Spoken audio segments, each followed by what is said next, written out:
Abiodun, the rock city of Ogun State. Well, we welcome to Your Image, the public relations program that is concerned with the socio-cultural development, education, national unity, growth, and development of Nigeria. Today, I have great minds that I'm going to relate with. And of course, they are personalities of repute. Without wasting your time, I'd like to welcome Mr. Dele Ayodo.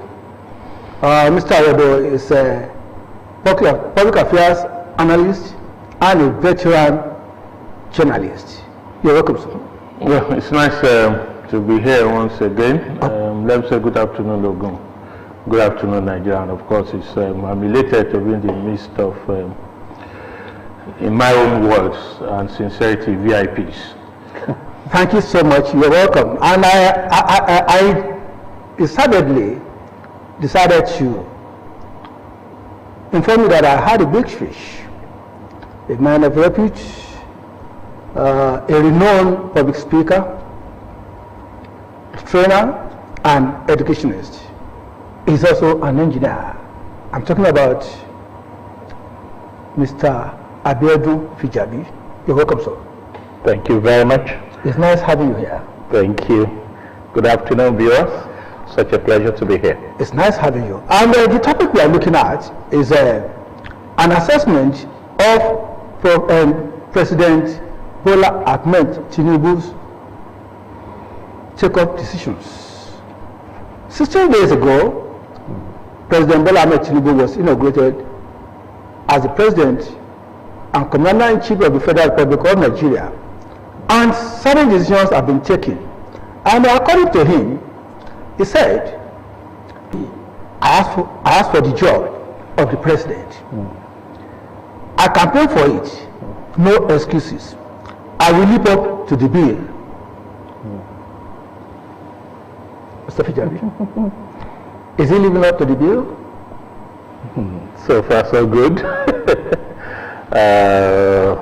The removal of subsidy, a very bold step. The unification of the foreign exchange rates from about 12 to only 1 now. The appointments have been spread across the nation. He has signed 2 bills. He has been able to bring sanity into CBN and the macroeconomic space.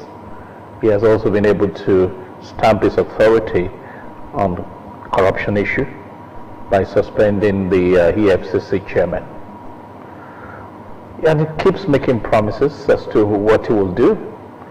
And the man who is said to be sick and to be fragile has been busy every day. You wonder if he sleeps. Those were campaign strategies. So in a way, so far so good, and we only pray that it will continue in these strides and it will keep making decisions that will be in the overall best interest of the nation. We hope so. Even though they may be painful at the beginning, eventually they will bring the succor we're looking for. Well, progress. That's opinion. My opinion. And an assessment too. Dele. Of course, it's also my opinion. Okay. Are you saying he's on the right path? He is. Like the first word engineer that we used, so far, so good. That's also what I'm saying.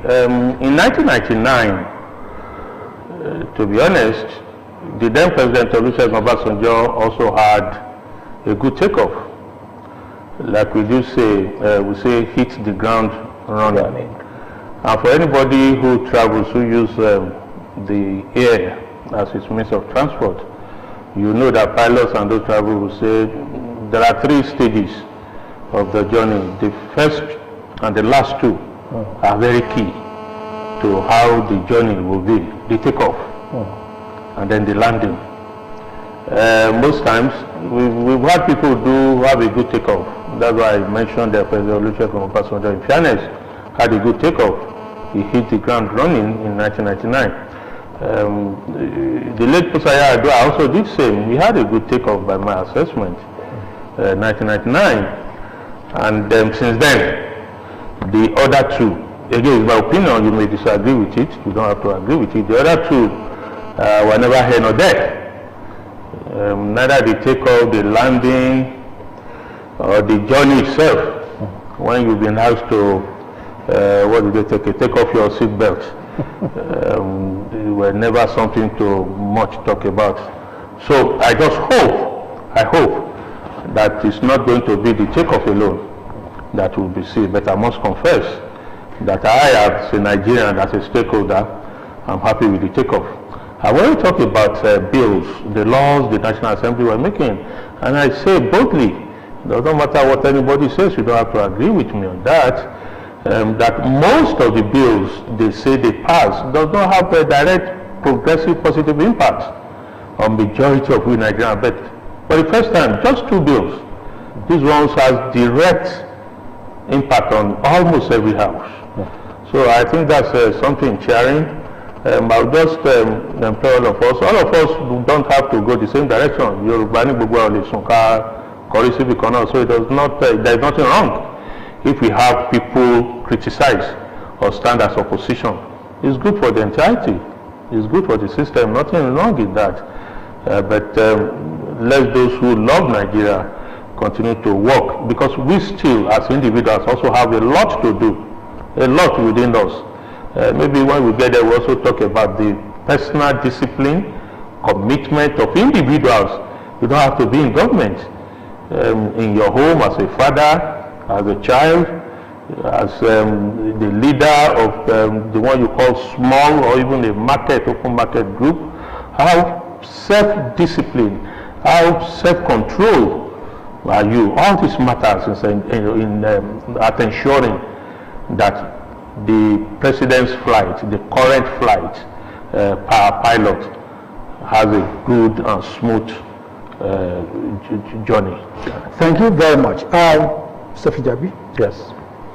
Well, you agree that you said, as far as we are concerned, it's a good takeoff.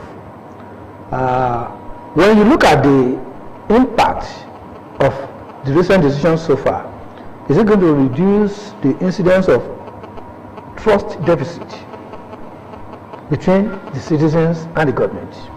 Yeah. I think we are beginning to see the bridging of the deficit, or the gap between the trust gap between the government and the people. I mean, all you need to do is just go to the market. I'm glad the National Labour Party, Labour Congress, did not go ahead with their strike. It would have been an unmitigated disaster, because majority of Nigerians were not willing to do that. There was just this belief that we can trust the government. We are feeling the pain. This pain is rather much, but we want to give him the chance, the opportunity to prove himself. Maybe he has a good motive, he has a good plan. And when you get to that stage in which you can be able to see the electorate or the people having a modicum of trust on the leadership, it's a good development. I'm sure it's not fully there yet. What do you think is attributable to this? I think the confidence that he exudes. You saw that confidence during the campaign. Amawole. Emiloko. This is what we're going to do. People have said of all the presidential candidates, I think it's debatable, but I tend to believe it, that he was the most prepared. It's that he had been prepared all of his life for this. Yeah. He knew what to do. And nothing is as good as when a leader knows where he is going. I know he will normally say, "Excelento mono." I know where we are going. Follow me. and he goes there first. So I think that trust gap is still there. It is there in every nation of the world. But in Nigeria it has been so wide. Wide to the point that we would not believe anything our leaders say. We just read meanings into it. But a situation in which majority of people are giving you the opportunity to prove yourself, I think it's a good development. Thank you very much. Ayodo, when you look at the impact of the subsidy removal, which has which has increased the cost outlay expenditure of citizens, companies and the like. Of course, ultimately, there's an increased revenue going to the purse of the government. And if we have that, how do you think government should be able to approach these excess funds?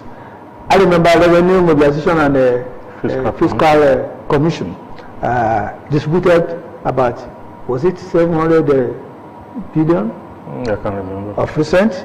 And it is being assumed that we might have up to 1 trillion with this excess money that is being taken away from the personal expenditure of individuals, government, and then the subsidy removal.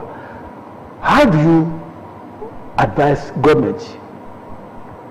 What intervention programs do you think government should come up with? Running government is not easy. It's not what anybody can just sit down.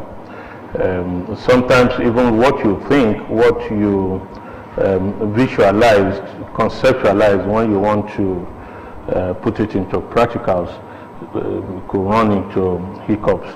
But I think one good thing that is running for this administration and that has been lacking, one, is that it must get the trust of the governed. Once you get their trust, so if you tell them that you are going to do this, they